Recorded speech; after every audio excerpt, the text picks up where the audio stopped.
Hello, and welcome to another exciting episode of Stan the History Man.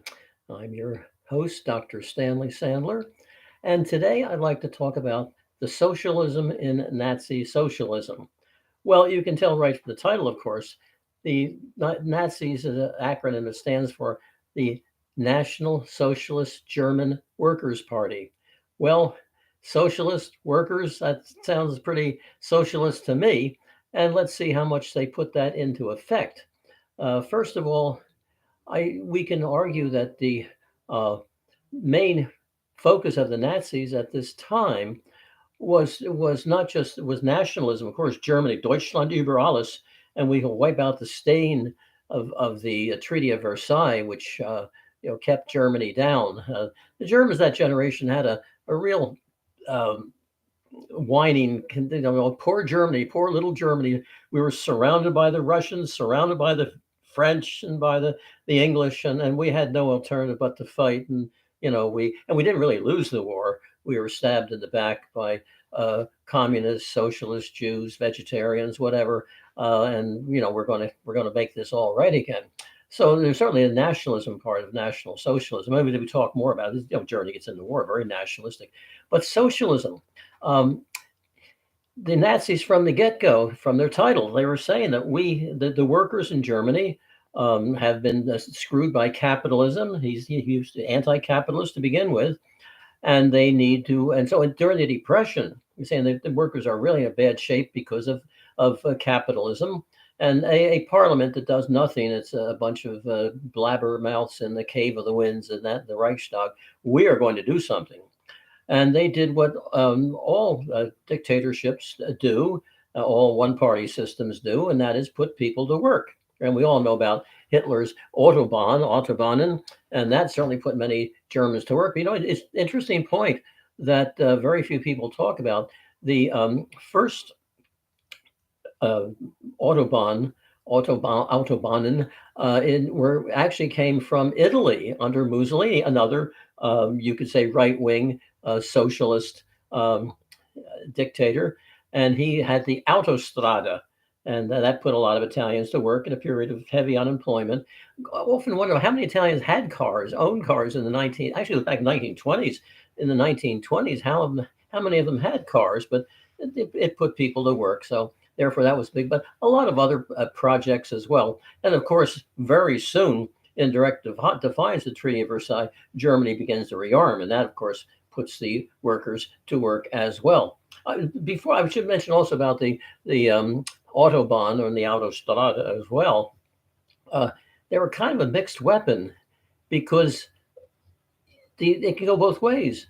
And so the Germans used their Autobahn to invade other people's country, which is what the Nazis and that generation of Germans did, but also enabled the Allies to use the Autobahns to get into Germany. You can blow holes in a highway, but it's a lot harder to destroy a highway than a railroad. I mean, you really can't destroy it. It would take a lifetime of labor to tear up all the concrete and dump it up. It's impossible. So the U.S. Army engineers and the Brits and all, and the Russians, I suppose, used the Autobahn to get into Germany. So that was, I say, a mixed weapon. But anyway, it put a lot of people to work. But the armaments industry as well, as early as 1935, in direct defiance of the Treaty of Versailles, Hitler said, we're going to have an air force, whether you like it or not. And they began to build an air force. And then they, of course, built up the Navy and the Army. They were only supposed to have an army of 100,000. And that the Germans introduced conscription, I believe, also in 1935. So that was all. This is direct defiance of the Treaty of Versailles. And of course, we know the story that the Allies were just too, paralyzed with fear of another world war to stop the Germans. It's interesting as they kind of excuse the Allies. Some people say, "Well, look what they went through." I mean, the British dead was almost 1 million. The French was over 1 million. Who knows how many the Russians were losing? But the Germans lost 2 million in the war too. I mean, they suffered from the war. That bother them? Didn't they think, oh, we don't want to go to war again?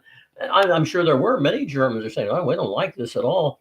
But we're working now, and the shame, the humiliation. I think that's where the Nazis had the biggest hold on the German people, the humiliation, this proud Germany, uh, which had not lost the war since they had united in 1870, beat the French badly in the Franco-Prussian War. Germany is actually going lost the war. This it must have been stabbed in the back. The legend I said earlier, and so the Nazis also used that appeal. But the socialist part was never. It was overshadowed by national as the war began and became worse. But nonetheless, they didn't all kinds of things. And one of the most significant is the KDF, Kraft durch Freude, and that is strength through joy. And that reminds you of the sign over Auschwitz concentration. Well, most of the concentration camps are death camps. There is a difference. Strength through joy, and the KDF.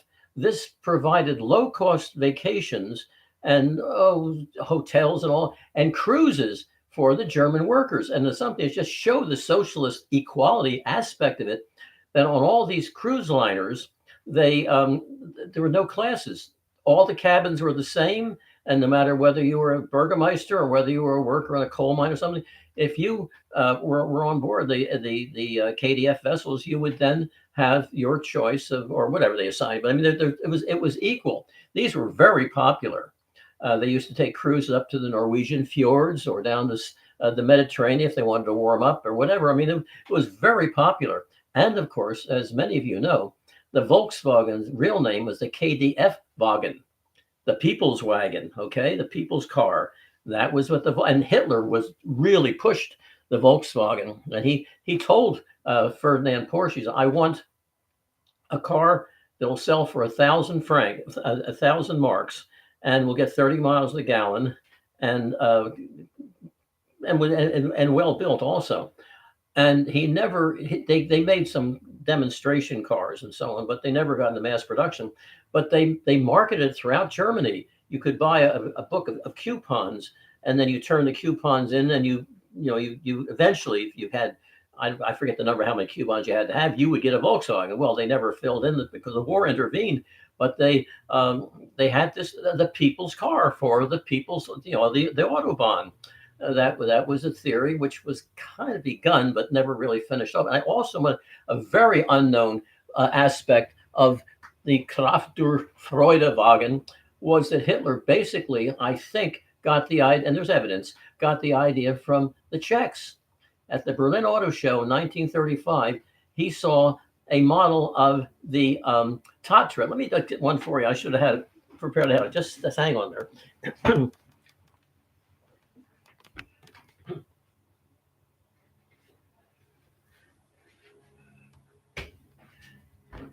Okay, the Tatra. This is the first model of the Tatra, air-cooled, no frame, just a solid.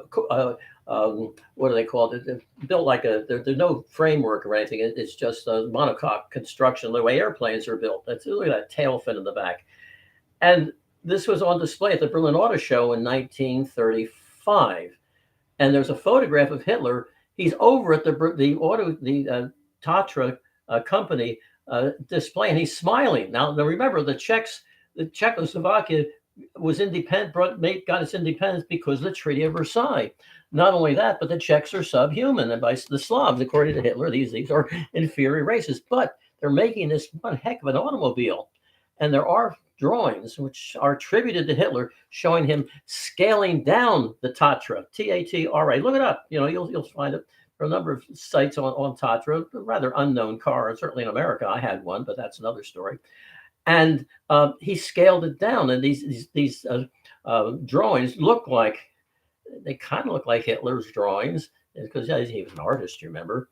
And from this came the KDF, the Kraft durch Freude automobile. So that's a lot of putting their money where their mouth was. And yes, we're the Socialist Workers' Party, and we're going to give them all these good things. Now we have to rearm, of course, and it could lead to war. But Hitler, I'm all for peace anyway. I don't want to do that.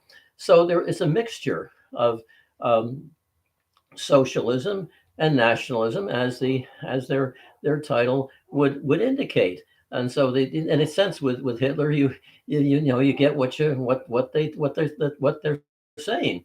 Now, as I say, as Germany came closer and closer to the war, war production ramped up, and consumer goods. Although, you know, the Germans did produce before the war in the 30s a lot of consumer goods, automobiles, typewriters, probably refrigerators. I'm not sure about German refrigerators. That's who knows. But they. But one of the things where the Nazis, another little known thing, we say, well, you know, they got Germany out of the depression, but actually, if you look at the figures, the Weimar Republic, that is, the republic was set up in the wake of Versailles and was a sort of a socialist society or government, actually had a somewhat higher standard of living than did the Nazis. After all the hoopla of putting the workers to work and everything, if you look at it was a high taxation under the Nazis. I mean, it wasn't exactly low under Weimar either because they had to pay off reparations and rebuild Germany. But still, well, not rebuild. That's a big difference. World War One, World War Two. We didn't invade Germany after World War One. We probably should have. We occupied certain sections of along the border, but therefore the Germans could say, well, we weren't, especially the Nazis, we weren't defeated. We were just stabbed in the back. But at any rate, a higher the prosperity returned the Weimar Germany in the 1920s, and actually the German people benefited from that. But with the 30s, although they were like officially there's no unemployment and everything, but there were taxes were higher and all kinds of exactions. There were all kinds of funds and all these organizations you had, like the Hitler Youth and all. You had to pay money into it. Everybody was organized. The pharmacist union, the doctors union, the lawyers union, all of these were organized under the Nazi, a single union for each one of these professions, and you had to pay membership dues. And they were always collecting. There's always kids on the streets with collection tins, winter help for them, winter Hilfe for to put supply food for the poor. See, they were concerned about the poor. There was a movement called Ein Topf, one pot meal, and that meant we would save food and so on to give to the poor, and the money we save we give to the poor, and then we ourselves would just make a one pot meal, maybe a soup made out of potatoes and carrots, something like that. And there are pictures of smiling Nazi officers eating their one Eintopf meal. I think they quickly went out and got some fancy food. That is in almost every society, including the communists. They're the people at the top, and they live better than the people at the bottom. In Russia, it's just workers and peasants. They had the nomenclatura. They even had cemeteries for the upper class. I don't think even the Nazis did that, but cemeteries for the upper class. And special apartments and cars. These are all supplies. And the Nazi, they call them golden pheasants after the gold medals they would wear to show that they were long-term members of the Nazi party. So in a sense, the Nazis did not, the standard of living was not any higher than at Versailles. And all history books say, oh, well, he had pulled Germany out of the Depression. They got much there, but they don't go back to pre-Depression Germany. At any rate, the Germans certainly did carry through that socialist aspect of it. Another thing I should point out is anti-smoking. Well, Hitler hated smoking anyway, and he just pushed that through. And they had to make and sell. I mean, you can't stop, even a dictatorship, you can't stop people from smoking. But Hitler tried it. For example, in the streetcars and so on, the transit ads would have things, articles, or not, but drawings and so on, saying cigarettes are bad for you, you shouldn't smoke. And it's interesting. Most of the tobacco factories, the cigarette factories were bombed during the war. And after the war, the Marshall Plan, we said, well, got to put their factories together, and of course the cigarette factories as well. So, the German Tabakfabrik, which the United States restored, okay, and then we picked up on the anti-smoking thing many years later. But that again, now a lot of this was based on the idea, well, healthy German workers make healthy German soldiers. So if they're coughing their lungs out and so on, that's not so good. So that was the basic reason for it. Health care. They had health insurance. They had unemployment benefits, retirement. Now, a lot of this admittedly came from Wilhelmine Germany. That is the Germany under Kaiser Wilhelm, that the socialists were causing some trouble to the conservative government and going on strike and that type of thing, demanding higher wages. So what they did, then the conservative government said, "Well, we'll do this. You don't have to be a socialist to vote for us."